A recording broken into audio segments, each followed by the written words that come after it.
Kahit kakampi namin, nininervous nyo kung may ginawa silang masama. Kung wala naman, matulog silang maimbing kahit kalaban namin sila. Bigyan namin kayo ng SOA. Hindi nagbayad. O hindi kita tayo sa Hoyo. Sa lahat ng viewers yan ng Manager TV, please subscribe and click the notification button. God first. Ano to? May completion ito. Ilang taon ko ginawa ko. Kwento mo konti lang. Short story lang siya. Unang-una, Maseco Hospital was envisioned during the time of our first term natin. Kasi napapansin ko, marami natin disgrasya na minsan yung lack of opportunity for what you call golden hour. May tinatawag ang mga doktor na ganun because of access to role and the challenges there, minsan mamatay yung mga biktima o ano man ng emergency sa Paseco. So we opted to give them, and I think high time already for them to this large community to have their own hospital. Mayor, nabanggit ko kanina 2022 siya natapos. Yes. Kasi start namin 2020, tapos 2022 before I left. 3 years nakatenga. Hindi ko alam. Parang nyo na lang yung nakaraan ng administration. Hindi raw po nakapasa sa standard. Bakit nakapasa kayo? Basta gusto, yes, it's not easy to make. You can make all the excuses in this world. Ang importante, in every corner, in every turn, and there is stumbling block. Depende sa mindset mo. If you're going to use stumbling blocks as stepping stone, it's up to you. Kaya tayo, naman tayo titigil with regard to our dreams and aspiration for the people of Manila, investing into MBN, minimum basic housing, education, healthcare, and jobs. Tuloy-tuloy yun.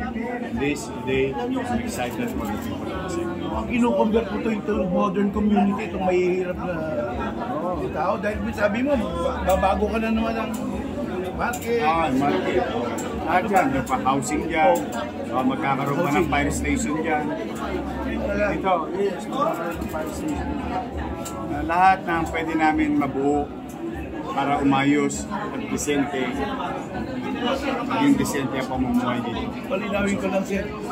Ito ba pwede din yung mga ibang karating barangay ng Paseco? Oo, Intraport. Oo. Intramuros Port area. About 80,000 of them. Ang community nito that surround this hospital is about 80,000. It's like one municipality or two municipality in the province. That's how it is. Pero ito at least, pagpasok nila, pumapasok pa lang sila, mukha na sila nabubuhay. Pumapasok pa lang nabubuhay. Ang pitong, ano na ito? Ang pitong hospital na ng Maynila. Okay. Dalawang modern hospital na. And we are now renovating. Update ko lang kayo, malapit na. Inaantabayanan na lang na yung katulad dun siya. Nasabi mo yun, bakit daw hindi nabuksan? Bagsak. Ito, para paalala ko ulit. Katulad nyo, ito, magandang simple lang to. Re-renovate namin yung Sampaloc emergency room. So may design. Approve na ba yun? Hindi, dadala mo yun sa DOH. Tapos DOH, sisiya sa atin, ibabalik sa'yo. Change. Then, balik mo ulit. Pagbalik, meron pa yung isa. Change. Then, so on and so on. Until it's approved. Then, you start to build. Kaya, when it was built, approved yung design ito. Depende kung tinupad mo ba yung mga nakasaad doon sa sinumite mo sa DOH. Kasi they are the agency. Whether you like it or not. So, pinakamabisa talaga niyan, always coordinate. At saka pagka gusto, maraming paraan. Mag-ayaw, maraming dahilan. Isa lang okay mo, Ma'am Grace. Ma'am Grace, naranasan dati ng bago kay Mayor Pacific. Walang gamot, walang laboratory sa mga ospital. Mangyayari pa ba ulit ito? Hindi na ngayon. Nandito na si Mayor Ismuel. Naka-budget na po kami. So may assurance tayo. Hanggang December. Opo, meron. Wala nang appointment. Wala na. Wala. Walk-in tayo. Ano tayo? Walk-in tayo. St. Luke's? Appointment dun eh. You know,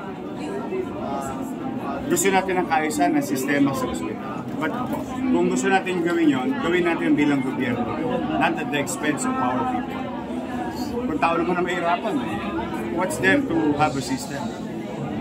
Guide them. Rest assured, Vice Mayor Chi and I and the City Council will continue to focus, craft laws, whatever resources we have, if there is, will invest into MDN. Minimum. Good project. Other matters, kahapon po may na-discover ang Malacanang substandard na film center po sa Italia, sir. Under the company ng mga Diskaya, sir. Paiimbestigahan din ba natin yan? What are your comments on this? I think they're investigating it right now under the IA or Intramuros Administration.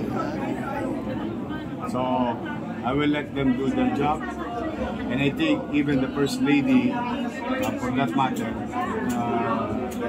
since May, na ibibigay niya yan yung ulat na yan sa proper areas. Bukod po ba sa mga Diskaya mayor na possible tax evasion? Kasi 43 dollars. Wala pa naman tax evasion. We're just sending them to SOA. They tried to create so many excuses in the past, but moving forward, so not to point fingers not to point our fingers always in the past, we point it forward, moving forward. Ngayon, hindi kayo nagbayad ng contractor's tax. Bigyan namin kayo ng SOA. Hindi nagbayad. Hindi kita tayo sa Hoyo. Will pursue whatever legal means because this is due and accrued already to the city. That's where we're at. Yung piling up cases the way we did it with the other contractors, as long as for piling up cases, we have evidence, whether it's subcontract or ghost or whatever it is, and whoever it is. Kahit kakampi namin, nininervous ngayon kung may ginawa silang masama. Kung wala naman, matulog silang maimbing kahit kalaban namin sila. Halimbawa naman, kalaban namin sa politika, manatag kayo. Kung wala kayong ginawang masama, steady lang kayo sa Gedli. Gampanan nyo ang tukulin ninyo, gagampanan namin ang tukulin namin. Trabaho tayo para sa tao. Because that's the reason of public office. That's the purpose of public office. Do your job. And kung sumama sila, hindi sila sumama sa susunod, that's a thing for the future. For the meantime, just trabaho lang, kahit lang. Nakita mo ngayon, no? Sayang ito, na-deprive yung Maseg community ng 3 years. But, we'll catch up. Dito naman na kami, in our own little way, Vice Mayor Chi and I, and the entire City Council. Tapos, meron kami tinatry dito na bagong sistema. Pagka naging effective yun, we'll do it in our 40 plus health centers in the city of Manila. May pilot kami ginagawa dito. Surprise. Oo. Kaya ibig sabihin, Pat, every time pupunta ka rito, dapat fresh lagi ang gamot. Wala na yung near to expiration date.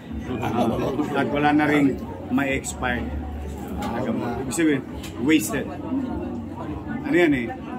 Trabahong pariwara. Bibili ka ng amoxicillin, yung kailangan pala biogesic. Hindi nasira lang yung amoxicillin. It gets. Yeah. Yan ang pagiging masino. Yes po.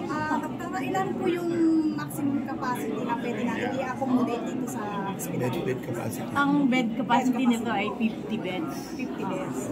Pag naaprubahan tayo ng DOH sa December, Hopefully. i-apply namin, ma-accommodate na natin ng 50 patients. Sa ngayon, yung OPD muna. Okay, Pero ano yan, progression eh.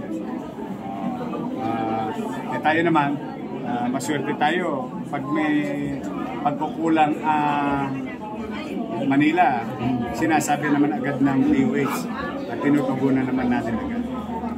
Sige. Tingin, Mayor. Dito ba yun? Sumitsa na ba kayo? Dito ba? Thank you. Ilipas din yan. Thank you. Tayo na.